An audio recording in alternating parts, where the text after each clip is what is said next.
to be here to talk about H.R. 1633.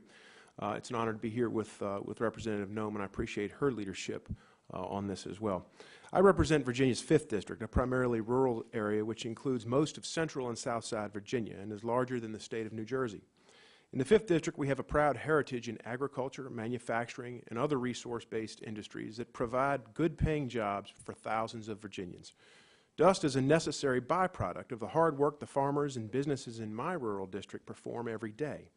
These are the people who are struggling to survive, to grow, and to create jobs during the stalled economic recovery. That is why the EPA's National Standard for Fugitive Dust, which falls under the Clean Air Act's National Ambient Air Quality Standards for coarse particulate matter, is so troubling to the people that I represent. It is yet another example of the expansion of federal government and the uncertainty that Washington continues to impose upon our family farms, our small businesses, and our rural communities. That is why H.R. 1633 is necessary. The bipartisan legislation will help create a better economic environment for job creation by replacing the current federal standard for dust that comes from driving on unpaved roads, working in agricultural fields, and similar activities in rural America. H.R. 1633 provides relief from the more stringent federal standard for coarse particulate matter recommended in the April 2011 policy assessment prepared by the EPA staff. It also gives states and localities the flexibility to set a standard for dust if they choose. More important, it keeps the federal government out of the business of overregulating naturally occurring dust unless the EPA can prove substantial adverse public health effects caused by dust and can provide a rigorous cost-benefit analysis on the need for such regulation. While I applaud EPA Administrator Lisa Jackson's recent promise that she will not propose a more stringent standard for coarse particulate matter, I remain concerned about the uncertainty of the rulemaking process where these rules can be modified.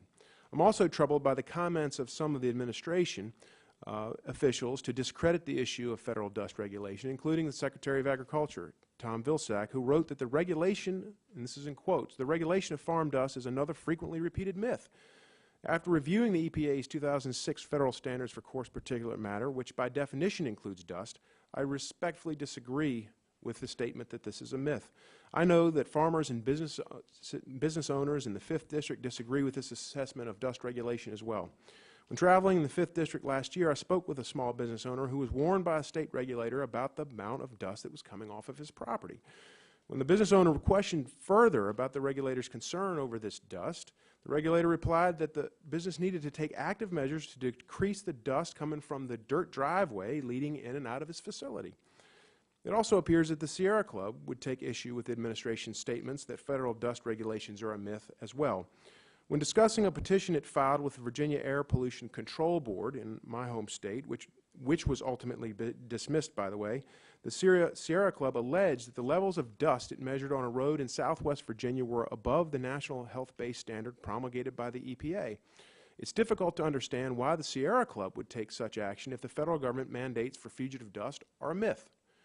While it is true that the EPA and state regulatory agencies have not set up monitors at every family farm and every unpaved road, the Sierra Club has shown one way in which these national standards for dust regulation continue to provide uncertainty for rural America. Because of these dust regulations, rural farming and business operations can face the threat of unnecessary harassment, regulation, and litigation by private actors or state and federal regulators. Additionally, companies throughout the 5th District and the country are required to comply with the federal standard for dust in order to obtain permits such as those issued by the Virginia Department of Environmental Equality as required by its state implementation plan with the EPA. This is why Congress must act in a bipartisan fashion to pass H.R. 1633 and assure our farmers and our rural industries that naturally occurring dust will not be the subject of expanded federal regulation.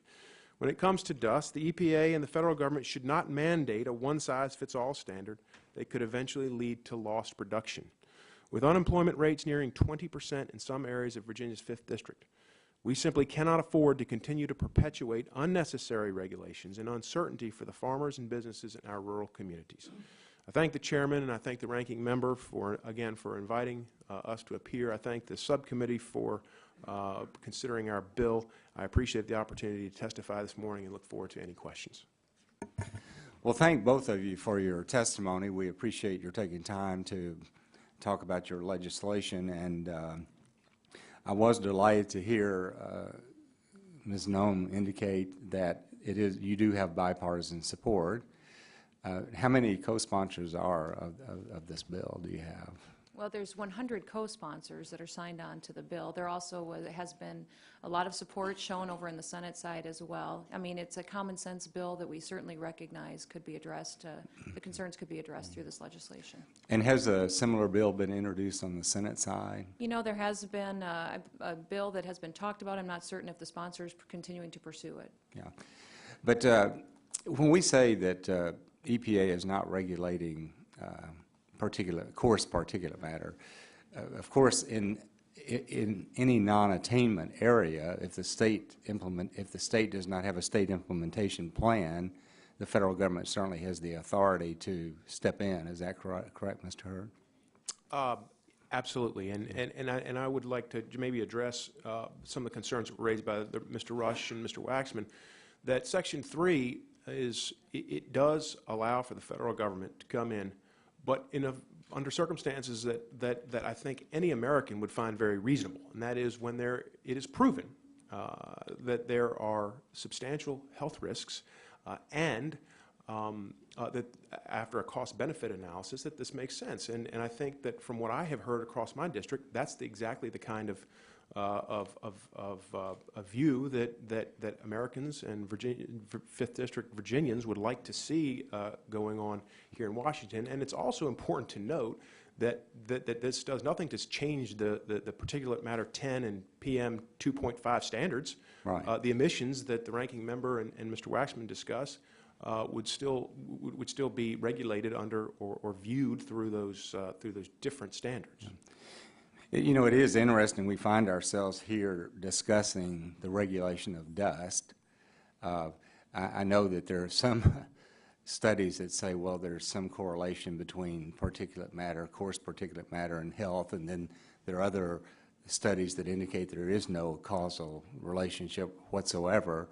And yet, and I know we have a gentleman from Arizona, I believe, in the next panel, but it's my understanding that under the State Implementation Plan of Arizona, in some instances on windy days, farmers are literally prevented from farming. Is that your understanding, or?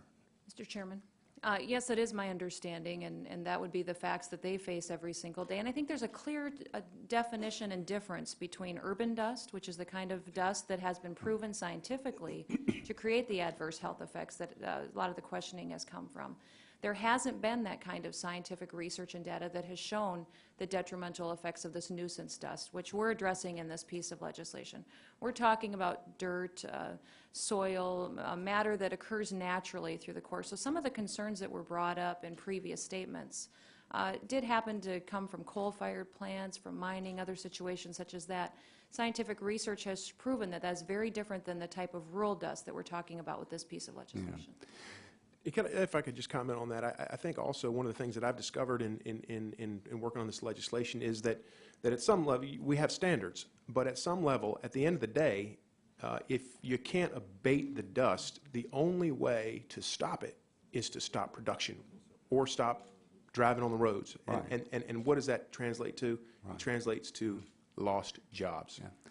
Well, one thing that I think also is beneficial in your legislation, my understanding under the Clean Air Act, there really is no definition of nuisance air, so it could be whatever it could be. At least in this legislation, you make an attempt to define it, which may not suit everyone, but that would be an area that we would have an opportunity to work with others to at least have a definition of that, which I think is important. Yeah, Mr. Chairman, I would agree. I think this piece of legislation, the EPA should have no problem with. I really do. I think they should be very supportive of this because it simply says that they're not going to change their standards for a year, which they've already said that they're not going to do. And then it provides that definition. Rural dust and urban dust is not the same thing. And I think it'd be very helpful to them in their processes and how they evaluate the ways that they approach enforcing the Clean Air Act to have that definition in place because they're very different and the research behind them shows that. Well, some people make the argument, well, EPA is not going to regulate it anyway, so we don't need this legislation. But we know for a fact that entities file a lot of lawsuits over at EPA, and whether EPA intends to do something or not, they frequently find themselves in lawsuits, and frequently they enter into consent decrees, in many instances agreeing with the plaintiff, and then it becomes a court order, and that's another frustrating thing. We find the court involved in as many of our environmental regulations, their decisions, as we do regulations coming out of and initiated by EPA. Yeah, Mr. Chairman, this bill provides certainty, and it provides certainty to a risky business that a lot of farmers and ranchers engage in, and the people in rural areas are trying to keep their doors open and provide for their families. And this shows them that we're going to give them the certainty they need to be protected from those types of sudden regulations that may come up because of lawsuits and environmental issues. Well, thank you all very much. At this time, I recognize Mr. Rush for 5 minutes. Well, thank you, Mr. Chairman, and I want to also thank my colleagues, Representative Noem and Representative Hurt, for being here today. And I want you to know that my grandfather was a farmer. I was raised in my early years on a farm, and I am pro-farmer. I see you the sponsor of this bill, and I want to focus my questions on the bill. Representative Noem, many on the minority side are concerned with some of the language that is not clearly defined in Section 3, specifically the, quote, nuisance dust, end of quote, as defined by, quote, other activities typically conducted in rural areas, end of quote, is causing concern for me and others because it may exempt many other industrial activities from Clean Air Act regulations. You're the sponsor of H.R. 1633, and is it your intention to provide exemptions for other activities not associated with standard agricultural practices in Section 3? And if not, would you be amenable to modifying this language in order to make clear the bill's intention? Well, thank you for the question, Representative Rush, and I certainly believe that the title of the bill and the language of the bill is very clear, that it means to address farm dust and nuisance dust throughout the piece of legislation. I think that some of the interpretation that it goes too far and might include things such as coal ash and other harmful pollutants is that my bill simply does not exempt anything from regulations. It simply gives states and localities the flexibility to regulate dust in rural areas on their own. Now, if there are no local regulations that address in this place, federal regulations will certainly apply if the EPA if the dust proves that it has negative health benefits and if it does a rigorous cost-benefit analysis. So I believe the legislation as it stands today with the title that it has and with the language it has within it clearly defines nuisance dust and what is to be regulated, and that the states and local governments certainly have the opportunity to address the concerns that may be particular in one area. Well, you feel quite strongly that your bill is necessary in light of the fact that EPA has already come out and publicly stated that it will not propose any changes to the current standard of 10 p.m. or 10 micrometers for coarse particulate matter.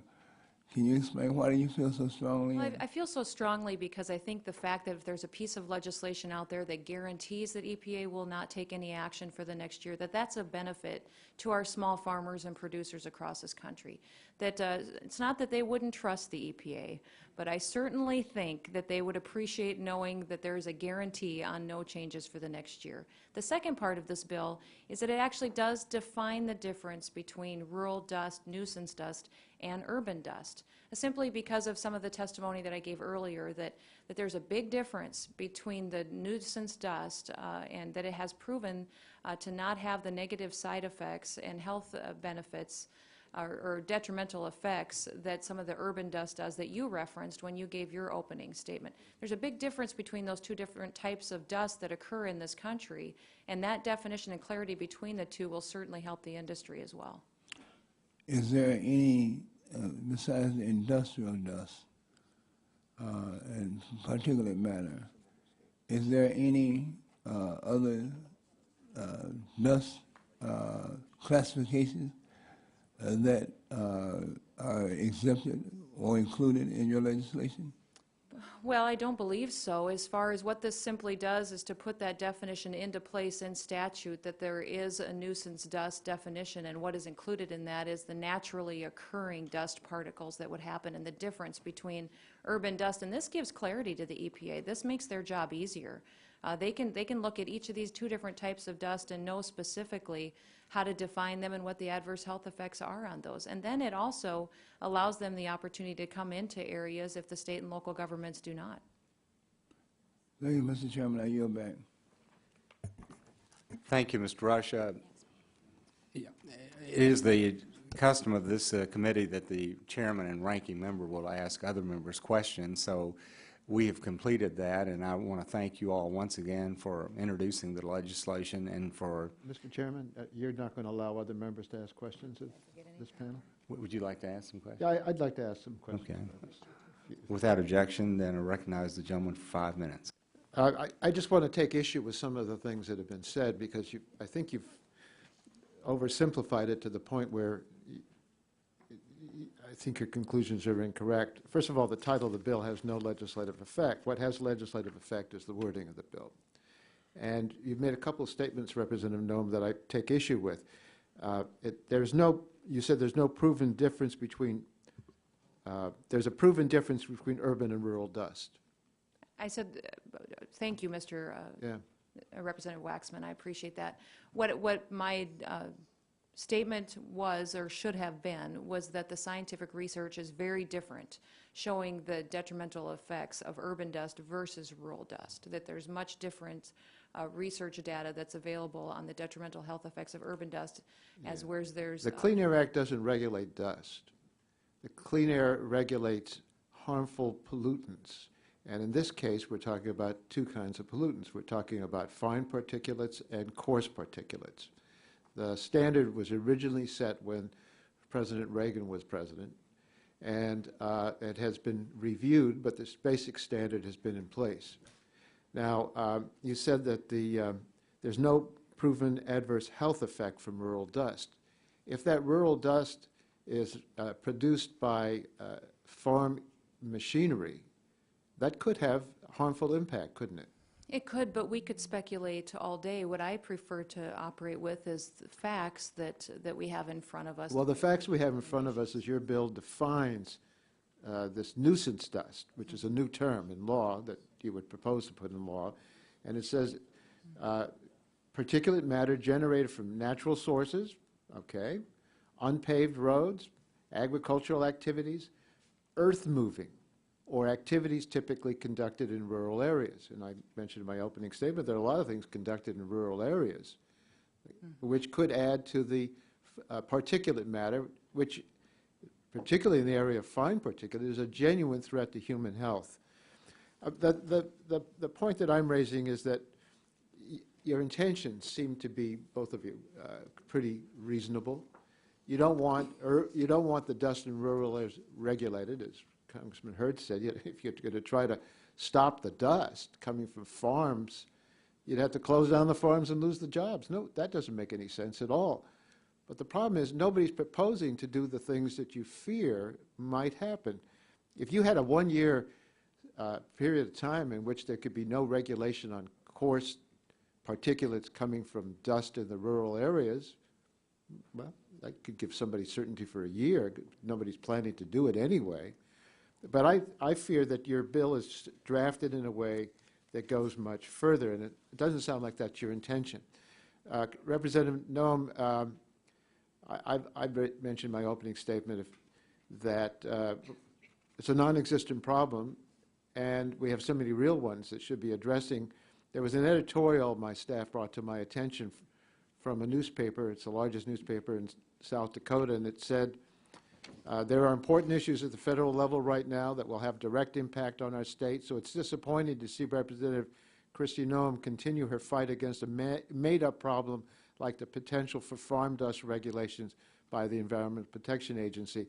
Dust has become a lightning rod for some Republicans, drumming up fear in farming communities that more federal government intrusion and overregulation is coming to take money out of their pockets. Nome proposed legislation that would ban the EPA from regulating farm dust for a year, and similar legislation was advanced by Senator Mike Johanns. The problem is that the EPA has reportedly, and at every turn, said it has no intention of regulating farm dust. On Monday, it went as far as to write a letter to Congress stating it would not be regulating dust kicked up by combines. That should put the issue to rest. With those multitude of assurances that this is a phantom issue, what's your response to this editorial? Well, Representative Waxman, that editor of that newspaper certainly doesn't represent my farmers and ranchers across South Dakota. And it's clear that he doesn't understand the bill, because in that editorial he didn't address the fact that it's going to provide a clear definition between nuisance dust, rural dust, and urban dust. He simply Well, let me take One of the exception. Excuse me. Let me take exception. You state that as a fact, but there's nothing in the law that says this dust is from rural areas, this dust from urban area. It's different. The difference is only the amount of particulate matter in the region, and particularly if it's non-attainment, which is not attaining what is the health standard. When I was a young member of the State Assembly in California, I heard that there might be a freeway coming through. I asked for 30 seconds more, and I went out of my way to make sure that we fought that freeway and it was stopped. Turned out they never intended it, but the people in my district thought I'd stopped it anyway. That's a good thing to do politically, but when you change to something like the Clean Air Law with a lot of unintended consequences, I fear for that. If there were a chance to go through this legislation, maybe we can change it in some way, but I fear that your bill goes too far. Thank you, Mr. Chairman. Mr. Waxman, your question, yes, Ms. Nome. Well, I just wanted to make a statement that certainly the people in South Dakota recognize it, the widespread, they recognize the need for this piece of legislation, or else I wouldn't be bringing it. But they've been talking to me about it every single meeting that I have, that people that deal with rural industries in South Dakota. I think when you hear the personal story of Kevin Rogers a little bit later, you'll really see what the impact That's in another state where there's a certainly is. non-attainment. But certainly, But right now, you've got dust. people who are fearful. You're going to ease their fears, Okay. whether it's whether it's realistic or not. No, we all get excited about dust, but let's calm down here a minute and Settle the dust on that. yeah, let's settle the dust here. But Mr. Waxman raised some dust, and now Mr. Shimkus would recognize Mr. Shimkus for 5 minutes of questions. Thank you, Mr. Chairman. And a couple things. Christy, how far is your home from a paved road? Well, my home particularly is not too far. It's about a quarter of a mile from a paved road, but our farm is about 8 miles from a paved road. And is that chat, as I would call it, or is it dust? Or Is is it it a what? dirt road, or is it a limestone rock Oh, road? it's a dirt road. It's a gravel road. So if it's gravel, and if there is an air monitor placed on that gravel road, which is 8 miles from a paved road, the gravel road probably would not be in attainment of the PM10 standard when the big four-wheel drive Hemi pickup truck with the horse-drawn trailer goes down that road. Isn't that correct? I would agree. I would say virtually every single field during harvest time would be a non-attainment, So- as every combine goes through the. And I have a photo that I showed Administrator Jackson when she first testified, and I'll probably pull it up later on, and it is this time of the year when we are finishing cutting of beans. And it shows a plume. Now, some people would say, oh, there it is, right there. That's right outside my hometown, just north of Collinsville. Now, if you had an air monitor right behind that, it would probably set off. But that's not diesel. That's just chaff. That's organic. That's leaves. That's stalk. And that is what we call cutting of beans. Is that Now- natural? Is that natural dust? Yes. So my point is, in rural America, where the air monitor is, could determine, and the difference between urban America and rural America is that dust cloud will disperse way before it's in any concentration that would kick off. So a concern. And so the additional regulation imposed is a severe threat to rural America. You have how many agricultural groups in support of this bill? Over 100. Are they just crazy? Are they, I mean, are they just believe saying, so, I mean, no. are they just meddling? They have nothing else to do than be worried about the EPA? Well, Representative Shimkus, if I could say one thing that Representative Waxman continued to say over and over is that dust is not currently regulated, and it is. The EPA does regulate dust, and the staff did recommend tightening those standards. So when he believes that there's no concern, there is valid concern in rural America. Robert, you want to add anything? I would just say a couple of things. You know, when we are asked whether or not we need this bill, to me, the question ought to be, why don't we use our legislative prerogative to guide policy in this country?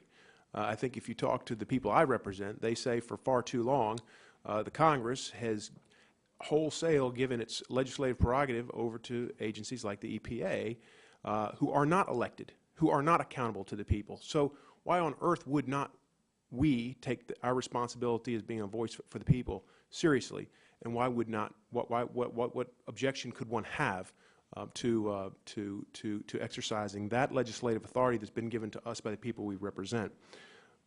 Going back again to some of the questions that have been asked about the actual standard, there's nothing unreasonable about Section 3 and the standard that is proposed. It just says there must be shown substantial health risk, and that there is a cost-benefit analysis that goes through and proves that the benefits outweigh the costs. So I don't think anybody is suggesting that you have and in my district, my rural district, we have power plants. No one's suggesting that emissions from power plants be exempted in any way, and this bill would not do that. And then finally, as it relates to the fear-mongering, and I take issue, and I wish Mr. Waxman were here, I take issue with his suggestion that this is somehow politically motivated. I talk to farmers in my district all the time whose fears of government regulation are real, and they translate to lower productivity and fewer jobs, and all they're trying to do. In instance, you know, that I have a farmer in Nelson County who grows. He's a fruit grower. He says, you know, I get regulated by the Department of Labor, the Department of Transportation, the IRS, the USDA, the EPA. He said, all I'm trying to do is grow peaches. I've been doing that for 5 generations. How hard can it be? Yeah, let me reclaim my time and just recognize Corey for a unanimous consent request. Thank you, and I just would like to ask permission for the record to submit letters of support from well over 100 different organizations that support H.R. 1633, NFIB, Chamber of Commerce's, ag groups, farm organizations, business groups. Without objection. Thank you very much. Once again, thank you all for taking time to be with us. We appreciate it and look forward to working with you on this issue.